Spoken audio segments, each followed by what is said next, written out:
I want to ask you a bunch of questions, and I want to have them answered immediately. If you're not subscribed to this YouTube channel, you've been sent this video by somebody you know as an appeal to understand what's really going on with the current CV crisis. You can't be told what's actually happening. If I just tell you, you won't believe me. You must see it for yourself. The process must start with a series of questions. I will propose the questions, but you must ask these questions of yourself, to yourself. They can't come from me. I can't ask you these questions. I can only present the questions in the order in which they must be considered. To go the whole way, you must take the question and ask yourself. Now, it's likely you've already discredited the narrator of this video, and you're setting yourself up to discard whatever is about to come. This is understandable. I'm a nameless, faceless person, and therefore won't be able to convince you of anything. You must convince yourself by being completely honest. You must hear the question, pause, and ask the question to yourself. Now, this is very uncomfortable because it brings very unnerving revelations when you challenge yourself. But are you prepared to go through this process? There's a lot riding on it, and a very negative outcome for the world if enough people aren't mature enough to consider what follows. Let's start. Initially here, I'm not specifically referencing the current situation. The general question is, do you acknowledge that it's possible for a remedy to be worse than the problem it's trying to solve? Do you acknowledge it's possible for a remedy or a solution to be worse than the problem it's trying to solve? In general, just acknowledge this. For example, many examples pop up. A dentist may offer a mother to remove all of her child's teeth because that child eats a lot of candy and cavities will surely follow and can be avoided by removing the teeth. Now, I'm sure you can see there are thousands of these potential examples anybody could come up with, whether they're serious or the absurd, like I just presented. So to this question, do we agree it's possible for a remedy to cause more harm than good? Last set of instructions, I promise. It's important in this video, critical, that you actively acknowledge you agree if you do agree. Even if it's just a nod of your head, an active participation is essential. If you're sitting back in a comfy leather chair and simply watching this with the mentality one has while watching TV, for example, nothing that I'm attempting to communicate will get through to you. I'm not there with you. So at certain times in this video or presentation, I need to make a few assumptions. So here, related to the last question, I think for this one, it's pretty safe to assume that you agree there is a possibility, and there have been real cases in the past where the remedy or solution or implementation of something is far worse than the problem it's trying to solve. In any case, were I to invoke logic, logic clearly dictates that the needs of the many outweigh the needs of the few. Or the one. Well, I'd better get to the rest of the questions and promise they won't take as long as that opening segment, or you'll be abandoning me for reruns of the Connors, or heck, even old Roseanne sitcoms. So, ask yourself this. Number one, is destroying the global economy for 10 years or more worth saving less than 1/4% of the world's population from a bad flu? 1/4%. Is it worth destroying the global economy over? The death rate, even per their own statistics, is no higher than about 2%. And that's the statistic for those who actually contract what they call CV. If society just did nothing and let it spread, most people would not contract it. This is what a healthy immune system is for. Doctors see patients every winter, and they rarely get sick. And don't tell me about the flu shot that was administered to the doctors. The person they're seeing in the waiting room got the flu shot too. And there's also a variety of other things that doctors come in contact with that they don't get from their patients all winter long, from strep throat to pink eye. So if you just let it go. How many people would get it with strong immune systems? Is it worth destroying the entire economy over? Most people, flu shot or not, go many years without getting the seasonal flu. The ugly truth of this, though, is never presented in the news, is it? If this, quote, lockdown goes just a few more weeks, approximately 1 billion people around the world will experience some sort of financial hardship. 1 billion people, if it goes just a few more weeks. Financial hardship. If it goes into the summer, it'll make the Great Depression of 1929 look like a minor blip in history. What did Spock say in that clip, if you remember? Needs of the many, needs of the few? The needs of the many outweigh the needs of the few. For those who think that all I'm talking about is a trade-off between fringe economic prosperity and saving lives, this is beyond short-sighted. I'm not talking about someone's inability in the future to not be able to afford a new speedboat versus saving lives. Most of the billion people who will fall into economic crisis if this goes just a few more weeks will be lower middle class and the poor. Of this 800 million or so people, many won't be able to afford health insurance. Many won't be able to afford their medicines, even life-saving medicines going forward with the financial hardship that's going to be imposed, that's starting right now. These people will trade in expensive vegetables and high-quality foods for their children for McDonald's not-so-Happy Meals. At least there's a toy inside the Happy Meal, a plastic syringe. The cancer incidence and incidence of other diseases from poor nutrition in about 1 billion people who have had their jobs destroyed in this self-imposed lockdown will spike up through the roof. Only oncology specialists will be McDonald's love in the next 10 years. Poor nutrition and inadequate medicines alone will eclipse the deaths of any so-called killer CV in just a few years' time if considered on a worldwide scale. Of course, the subsistence farmers and rice paddy planters around the world are the only ones who will be unaffected because they don't need no green paper with strange runes and strange symbols on the back to buy their food. The villages in Africa who cook on oil drum rocket stoves will be generally unaffected, as will be the Amish, who will float notes in rivers and streams toward Philadelphia and towards Pittsburgh that say, "You iPhone-loving motherfuckers thought you were so smart." Then there's the general stress of what's happening right now, both what people are experiencing by absorbing all this negativity through their television with their daily activities, like people having to fight over toilet paper or hope that their favorite products are still down at the store. The stress of not being able to pay rent in the future. There's hundreds of things that are coming along with this situation.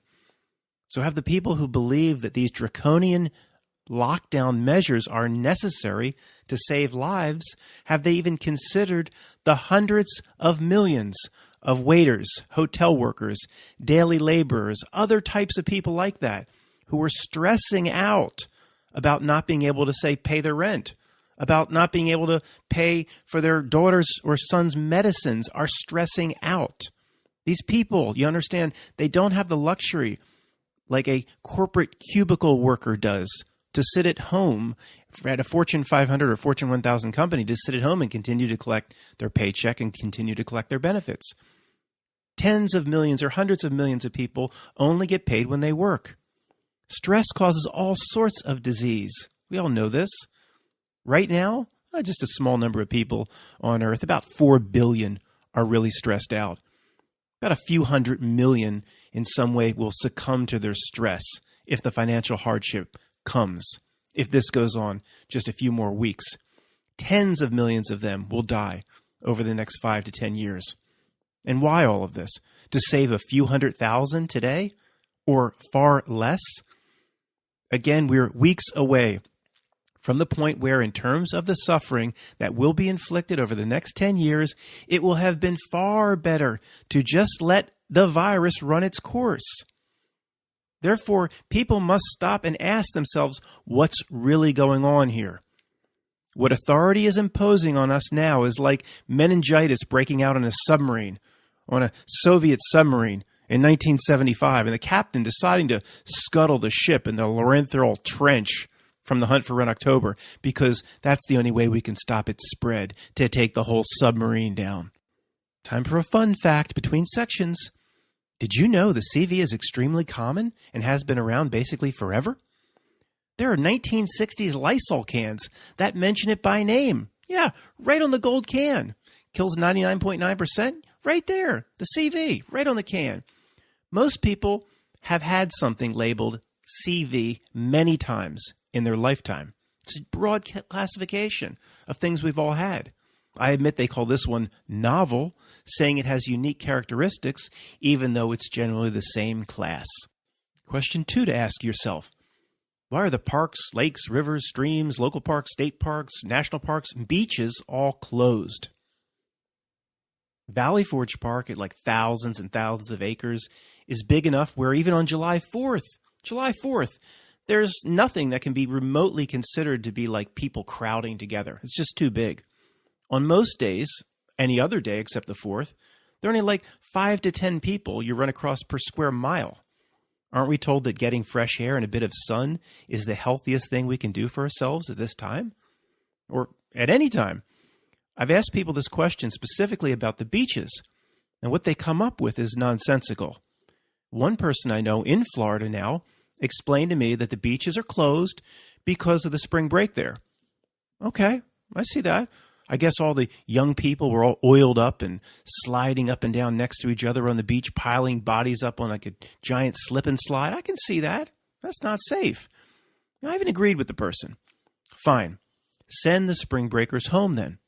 However, if that was the case and that was the problem, mobs of spring breakers, I asked this person in Florida why they simply didn't just reopen the beaches to the residents 2 weeks later when the spring breakers had all gone home. This person didn't really know, but was searching for another CNN or system-approved answer. They said, well, there'd still be crowds on the beach. It's Florida. Because it's Florida, there'll still be crowds. It's not safe. Now, okay, I kind of said, well, all the hotels are closed, right? How would there be crowds? But okay, there was no arguing with this person about Florida. Again, even though highly unlikely these crowds could come on Florida beaches with every hotel or motel in a 100-mile radius from the beaches closed off. And people generally terrified to leave home without a mask anyway. So I just let it go. And I turned the conversation a bit and asked then, why are the New Jersey beaches closed? I'm having this conversation end of March. Remember, end of March. Well, why are the New Jersey beaches closed then? 2 people I spoke to in March both told me crowds. What? March is winter in the Northeast. We've had 25 inches of snow in March here in Pennsylvania. I assure you, you can walk from Atlantic City along the beach to Dewey Beach or Rehoboth Beach in Delaware on most days in March, and you will only pass 1 or 2 people every mile you walk. 1 or 2. I can't explain why, but people are simply not willing to come out and just state the obvious. They just won't give an inch in terms of straying away from the stories or the position that their masters want them to take. Why can't somebody just say to me, I agree, Matt. It doesn't make any sense. It makes no sense why they would close the beaches. Why can't somebody just be big enough to say that? I understand these other measures, Matt, but to close beaches and national parks that are tens of thousands of acres, that doesn't make a lot of sense. Nobody can go there. Okay, they wouldn't do it because that would crack open the door for loons like me. They won't open the door at all to a difference in opinion. It would then open the elevator door to my stinky fart, forcing them to consider that if that aspect of this story and that aspect of what their masters are doing to them makes no sense, then potentially other aspects may be just as flawed, and our government masters are not, in fact, perfect. Since it's a virtual impossibility to get anybody around me to admit that the closing of fishing holes, parks, and beaches is simply wrong, it's bordering on sinister, nobody will admit any part of that it's pointless for me to bring up the next topic I'd love to discuss with these same people. At what point did all of us forget that there is something called the Constitution, and no governor or president has a legal right to close a beach or a national park? Point to the part of the Constitution that explains their authority there. It doesn't exist, I assure you. Now, they may decide to send their park rangers home to hunker down so there's no support out there if you get in trouble or something like that. But, well, don't we own these parks too as citizens? I can be there at my own risk. Fine, send the park rangers home. But to bar the gates, or even worse, impose fines for those who would stroll through 10,000 acres at Valley Forge Park by themselves, this is in fact sinister. And to explain it away is a psychosis. Guess what? All of these emergency powers they speak of in their press conferences every day, there is no legal basis for any of it. Zero. I'll be sure zero on the strength. At least they could be honest. At least these authority figures, politicians, why not be honest? If they no longer use the Constitution before making laws, which we've known for quite some time that they don't consider the Constitution before making laws, well, don't patronize me with Supreme Court judicial nominee hearings on TV, where senators ask 100 questions about if that nominee will uphold the Constitution. Are you kidding? The NDAA, the National Defense Authorization Act alone of 2014, I believe, allows an American citizen to be held indefinitely without a trial. How about the thing about jury of your peers? No. How about legal representation? No. So there's a law that violates the Constitution directly and it passed? Yeah. But that's not they've been violating the Constitution for decades. But the NDAA recently by itself trashed the 4th, 5th, and 6th Amendment of the Bill of Rights. Did you hear anything on the news about it? Nope. Well, go look it up if you think I'm just a crazy conspiracy theorist. It's called the NDAA. NDAA, indefinite detention, without 3 of the Bill of Rights. Then, of course, what do they do for us? They remind us of our rights and how free we are. Every 5 years or so, they read the preamble of the Constitution before the Super Bowl. And people believe they have rights. Oh, it just makes you feel so warm and fuzzy as they read that preamble to the Constitution as I'm pouring down my 10th beer before kickoff. Defend the actions if you want to, but there is no I'm just saying defend the actions as necessary if you believe there's a killer virus. But rest assured, there is no constitutional or legal basis for not allowing an American citizen to walk out of his or her house down the street or to walk on a beach. That should at least concern people. Nobody cares anymore. It's incredible. To defend these actions is insanity. Haven't you ever heard Ben Franklin's quote about those who are willing to trade liberty for security? And that person who would do that deserves neither and will get neither? With this CV thing going on now, people are willing to trade 10 years of misery, financial misery alone, 1 billion people getting flushed to save a few people from something that's a bit worse than seasonal flu. Really? Okay, it's fun fact time between sections. Fun fact number 2. The human body at any one time has billions of these things called viruses, just like it has billions of bacteria, and they all play an essential role in the body.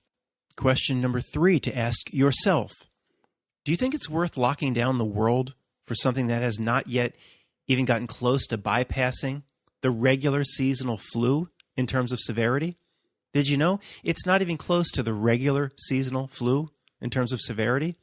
In some years, we're told 30 million people in the United States get the flu between October and March. 30 million, just in the U.S. Over 500,000 have died worldwide in some years when it's a real nasty regular flu. And yet, the CV lags behind in all metrics of severity, except what they say the death rate is for those who contract it, especially for those over age 70. Okay, let's go online now and see what we have for April 7th.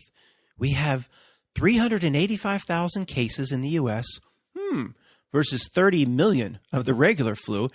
And we have about 12,000 deaths. And we have what? 500 to 600,000 worldwide deaths? 12,000? So it hasn't eclipsed the regular flu, yet the entire world is basically in prison. The theme that will come out over and over as we move forward is, does this make any sense? Are the measures in line with what this is? Are the measures commensurate? Is the degree of pain that's going to be inflicted over the next 10 years commensurate? If not, then it doesn't matter how crazy you want to call me or a conspiracy theorist. If not, there is no other conclusion than something else is going on here. The news will scare you and say the death rate from CV is 10 times the regular flu. Well, 0 times 0 is 0. It's still maybe around 2%. So that's a scare tactic, 10 times. We'll get to that in another question, why the news is constantly out to scare. It's around 2% death for those who contract it, which that's going to be a small percentage. So if E.T., for example, remember the old movie? E.T. Phone Home. Even people under 30 know about that movie, right? If E.T. flew back to Elliot's house recently in some sort of alien ship, what would he think? What would he think looking down at this situation, flying back to Earth? What would anybody think? He would kind of start picking up the news broadcasts as he flew past Mars, and he'd say to his E.T. wife, who made the trip with him, "Wow, look what's going on down there on Earth. Most of the world down there looks like it's in lockdown. It must be some sort of disease that kills everybody. Probably this disease probably kills over half of everybody who contracts it, because look at all these measures they're taking. It's over the top. I lived down there with Elliot and his little sister. I didn't see anything like this. It must be the worst disease of all time." But what we're really talking about is a bad flu. Look, wife of E.T., they're pulling over all the cars with New York license plates, driving into Rhode Island and putting the people in quarantine. Look, they're pulling over all the cars with Pennsylvania license plates, and they're trying to cross into the Delaware, cross across the Delaware border, like Washington crossing the Delaware, and they're putting them in quarantine. And E.T.'s wife then, at that point, demands they turn that ship around and go home, saying, "If we land down there, E.T., we're dead meat. Phone him the fuck from home." What a surprise E.T. got when he learned that they had locked the world down over a virus that's a little worse than seasonal flu. 4. The next question to please ask yourself. Why is the news media out to scare the shit out of everybody? Is anybody trying to answer this question with something like this? Well, the news, they're taught to push sensationalism for their ratings. So in a life and death situation where the global economy is like a month away from a 1929 meltdown on steroids, which will then kill, just in China alone, probably 50 million people, not the 4,000 that CV killed in China. He killed a billion plus people. CV killed 4,000. That's a rounding error of a rounding error. Global economy melts down with 1929 on steroids. It could be 50 million in China. So all this going on, it's now life or death. The stakes are as serious as it gets. The news media is just still about ratings. Is that what the person would say? Will it really be great for the ratings when 100 million Americans are out of work? Will that be great for the ratings? Did somebody just say, well, yeah, they'll be home watching TV? Well, no, there won't be any advertisers on the news networks. All the products will be out of business. There'll be nothing other than alcohol ads and cat food ads. That's all that will be on. Of course, the big pharma companies will be pushing their drugs in 30-second long commercials. Actually, they're minute long. The first 30 seconds talk about the drug. The back 30 seconds talk about the endless list of side effects. Like that part of a drug commercial couldn't have been done away with 30 years ago. Now, when the news covered Italy, why was it that all we saw when they covered Italy for 2 weeks straight were horrific images of people on respirators with tubes stuck down their throat? Looked like they were packaged in the same type of wrapper that the Bubble Boy was in that Seinfeld episode, but it in a scary way. Why is that all they showed? Where were the other? Where's the other side of that story of Italy or anything related to CV? Where's the other side of the scale? Where's a woman being interviewed on Skype on the news, that the news showing that she's recovering on her own from bed? And she didn't need to go into a hospital. She didn't need to get a ventilator, and she's feeling much better, and she'll be back on her feet in a day or two. Where are those stories?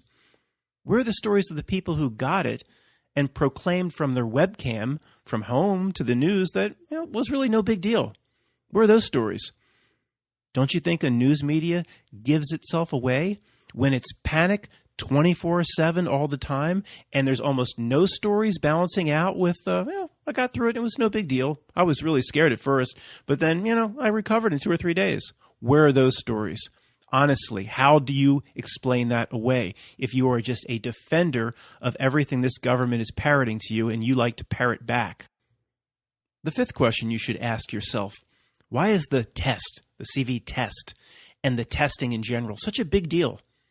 What good does it do if you know you have Mr. 19 if there's absolutely nothing that can be done about it? There are many reasons why somebody may have 102-degree fever. What good does it do for that person to get up out of bed and drive to a testing center to get tested, or have somebody drive them to a testing center? What good does it do? Nothing can be done. Isn't that we've always been told about viruses? Now, I can certainly understand if this person at the test site in the hazmat suit gave you your results immediately, like a pregnancy test. I understand why you'd go out if this was the case, which it's not. You'd get yourselves immediately, they'd shake red or blue like a pregnancy test, and then a minute later, they'd hand you a little box, and it would be something like, take 2 of these and call me in the morning and you'll be just fine. They gave you something that could cure you. Well, heck, all of this testing, it would make sense. But they don't do shit for you. They don't even give you their grandmother's chicken soup recipe when you drive up. They simply tell you to turn your car around and get well soon, you poor devil. Guess what? The results aren't immediate. They can take up to 5 days. Quarantine yourself. The results take up to 5 days, you poor devil. Now let's let another car drive through. As they drive away, the sick patient is giving the disease to the driver that drove him to the center, and they're both having a conversation about which one of them saw that guy pull out a new swab. Did he use a new swab at all? Because that tester looked a little tired, and one saying to the other, I think he swabbed me with somebody else's swab, the one he used on the guy before me. And somebody says, well, why do you think that? Because there's a piece of hot dog in my mouth, and I'm a damn vegetarian. Honestly, why all this talk on the news all the time about this test? If these are the facts, you're tested. If you have it, no, nothing can be done. Why is South Korea, for example, this story, one of hundreds about this test, South Korea is lauded, applauded for being able to roll out and mobilize enough tests, and the U.S., of course, has fallen short, and they're bashed and lambasted over not being prepared. In this case, the test is as useful as a test I developed to see if you have vampire DNA as a relative of Alexander Corvinus. Fun fact. A face mask can't stop something as small as a virus particle. A virus going through a face mask is like flying a model airplane through the Grand Canyon. In healthcare, masks traditionally have mostly been about protecting the patient. For example, somebody who sneezes in a mask will keep most of the projectiles from flying all over the supermarket shelves. However, the person wearing the mask thinks they have some sort of crack protection against this CV, like Ronald Weasley on his liquid luck protecting the 3 Quidditch loops from Slytherin beaters. The sixth question you should ask yourself, and if you didn't understand the technique by now, these are things to get you thinking potentially that what's being presented to us is not really what's happening. That's kind of the whole point here, if you didn't get it by now. 6, where are the dissenting viewpoints among all the voices of authority? Show me one governor, one president, prime minister, celebrity, or news anchor saying something like, this is a massive overreaction that will have far-reaching economic consequences, inflicting pain on billions. You have one person saying that? I didn't think so. How are they all lockstepping to the same tune across the board, almost worldwide? Think about it. Where are the dissenting voices? Where are the critics? Don't you see that's yet another sign that things here are not kind of what they seem to be? Remember those North Korean soldiers when they come for their parades? Those fancy-ass motherfuckers who high-step to the beat of Kim Jong-un or Il or whatever the fuck his name is now? We have now, right now, 10,000 voices of authority of some kind in the West, all doing that same fancy high-stepping, exactly in unison with each other, saying the exact same thing. Why isn't anyone in any of these classes, people who position themselves above you and me, above the regular people, where are they, or just one of them, I don't even need a group, just one person, saying, for example, it's wrong to close national parks, saying, for example, it's wrong to close beaches? Where's Brad Pitt on that? Where's Jane Fonda on that? Where's Governor Casey on that? Governor Casey? No, Governor Wolf. One reject is just as pathetic as the other. It's no fault of mine to confuse those two nerds. So I'm just a loon for saying, at best, their message is inconsistent. That's at best, meaning all rivers, streams, places to fish, beaches, all that needs to be closed down, but the Home Depot is still open. Is that consistent with the message they're bringing? The Home Depot is still open? Beaches closed, Home Depot open. It is essential for me to get shovels, rat poison, and garden gnomes. Question 7 to ask yourself, related to number 6, related to the one we just did, why are all the major corporations also lining up to give the exact same message? Honestly, think about how unnatural all of this perfect coordination is in all the commercials that are being presented across the board. Where's the dissent in any one corporation or any one major business? Whereas, I don't know, General Motors, for example, with a NRA-style message, a real pushback commercial aimed at Congress, saying something like, tell Dr. Fauci and his ghoul that we all get the flu. Now call your representative and tell Congress if America doesn't get back to work real soon, we're all done for. Where's that message? But in a politer and more professional way. In fact, the message of many of the corporations is going farther than the authority stooges and is even more strange and sinister. For example, why is State Farm in their commercials talking about the new normal? Why are any of these big companies talking about the new normal? What the hell does that even mean? Didn't China just show us the life cycle of this thing? You lock down Wuhan, you get your stay-at-home Netflix, your free lo-mein delivery without a delivery charge from February 1 to about March 15th. And if you're China, you walk away with just 4,000 deaths. Yay, we're done. Isn't that the life cycle? Shouldn't the life cycle of what just happened in China happen here? Or does the virus act differently here? Did it mutate again and they didn't tell us? Dr. Fauci and his ghoul didn't tell us? No, that's nothing. 4,000 deaths is nothing. If the denominator in the equation, which is China, is over 1 billion people, more people jump each day from Foxconn factories.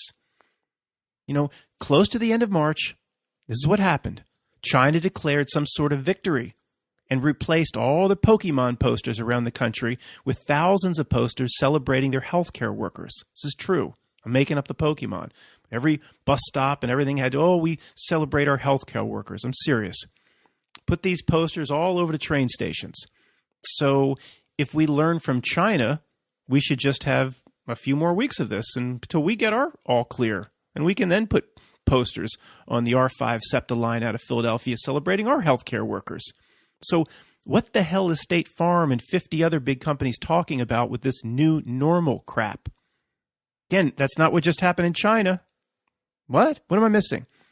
I assure you, in terms of what these commercials are talking about the new normal, that in 1918, this thing called Spanish flu, which did wipe out about a quarter of the people in a lot of small towns. My great-grandfather died of it. It wiped out a lot of people, the Spanish flu of 1918. But did they talk about a new normal? Well, it just went back to work. Did their butchers and bakers and candlestick makers back then, they didn't have freaking State Farm, but they had the butchers and bakers and candlestick makers. Did they run a bunch of ads in their local newspaper talking about the new normal and wearing masks for the next 100 years and social distancing and permanent changes to society? And the Spanish flu wiped out magnitudes more than whatever's happening now. No, the work of the economy needed to continue, and it just went on.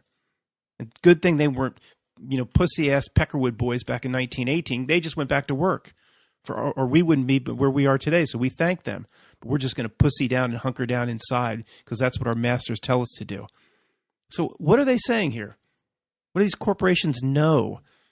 Why are, social distancing, murals being painted in Ireland and around Europe about say so many feet apart if this thing's supposed to play its course out over 4 or 5 weeks. So, this new normal thing, it does concern me, but if you want to scream conspiracy theorist at me, that's fine, but it screams of a plan. If it's supposed to run its course like any flu, and China showed us it does run its course, and every flu we've ever known for 100 years through 3 generations has run its course, then why would anybody be talking about a new normal? Unless that's the way it's planned. Again, you can't call me a conspiracy theorist.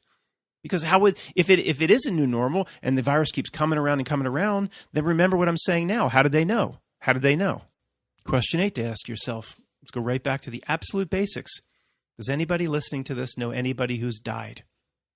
Me neither. If you do, were they about age 80 or did they have a health condition? If so, they had about the same chance of dying from the regular flu. Again, the point here is not to debate the end of a flea's dick with you telling me how much more deadly and virulent this is because of certain statistics. Facts are the facts.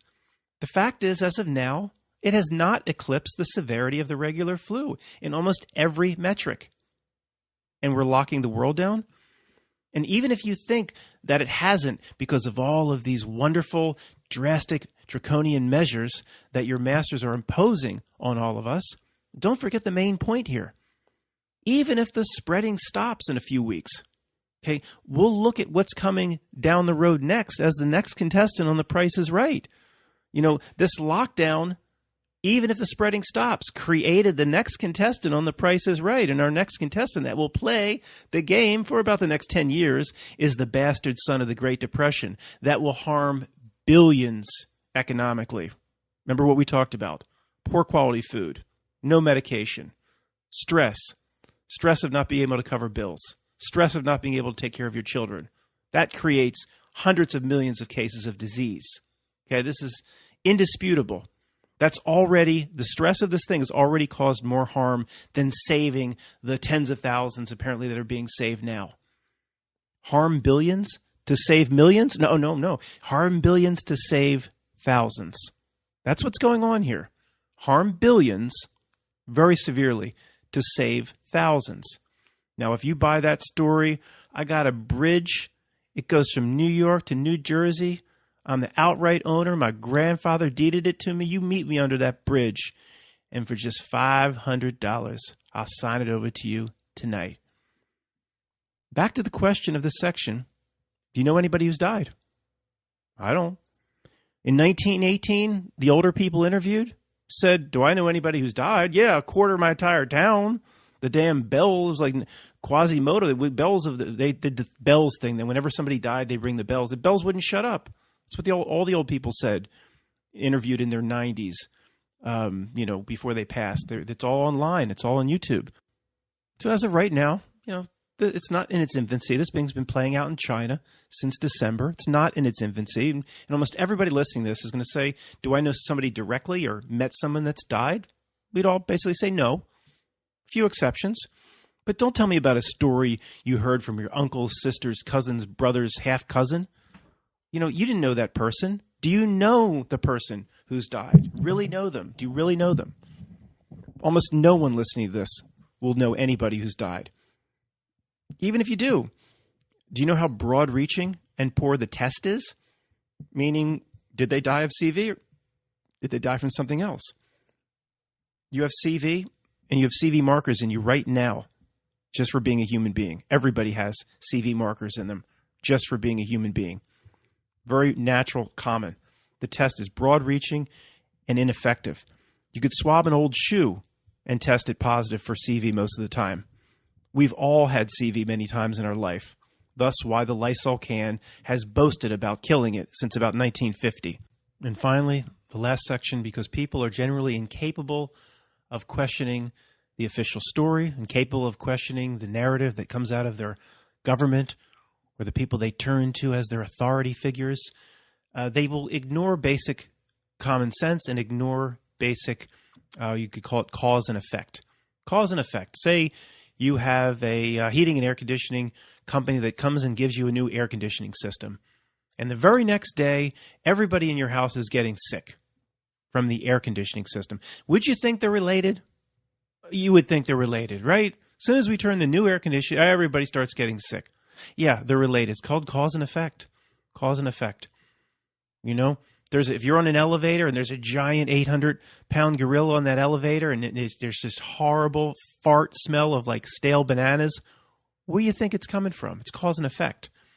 So you take a map, a world map of where this thing is hitting hard, okay? And then you take another map and you lay it right on top. And the other map is new cell technology, 5G rollout. The maps are extremely similar. Oh, this guy was making sense, and now he's just a conspiracy theorist. Really? If you want to ignore basic cause and effect, go right ahead. But you put the maps on top of each other, there's a correlation. Okay? And how do you explain there are many, we've had a global economy for how long now? People flying all over the place, even people from the U.S. on the Peace Corps, they go all into Africa, and they go to Laos, and they go to even Myanmar and closed off. Everybody goes all over. This is what has been happening since approximately 1970. So how could there possibly be countries that have no cases, basically nothing going on with this? People just super healthy there. They eat a bunch of mangoes that we don't have access to. They squeeze lemons directly into their mouth. See, there might be another reason for what the sickness is. Match up your maps. Incidences, cases, what's called 5G cell technology. Considering how global the world is in terms of people coming and going and air travel and cargo ships and all this stuff, if anything that's spread the way they say it spreads and is virulent or has the, I don't know what they call it, like an R factor of spreading, the way they say it does, there wouldn't be any countries that have no cases or next to no cases. And there are. There's always an excuse. I'm sure you can find a lot of Google-approved websites that'll just tell you bad reporting. In terms of seeing how the world works, you're certainly not going to understand it just from this presentation. But in terms of trying to get your mind in a place where you want to really understand how the world works, this is the last chance for people. The last chance. What's happening now with their presentation of what this CV thing is and people going along with every bit. I just proved every bit of the government narrative defies all semblance of common sense. There is one chance left to kind of splash water in your face to see how things really work before becoming basically a permanent zombie that will just parrot back whatever the state wants you to parrot back. Now is the time. Now is the time. I hope you use this time to discover certain things about yourself and certain things about how the world really works.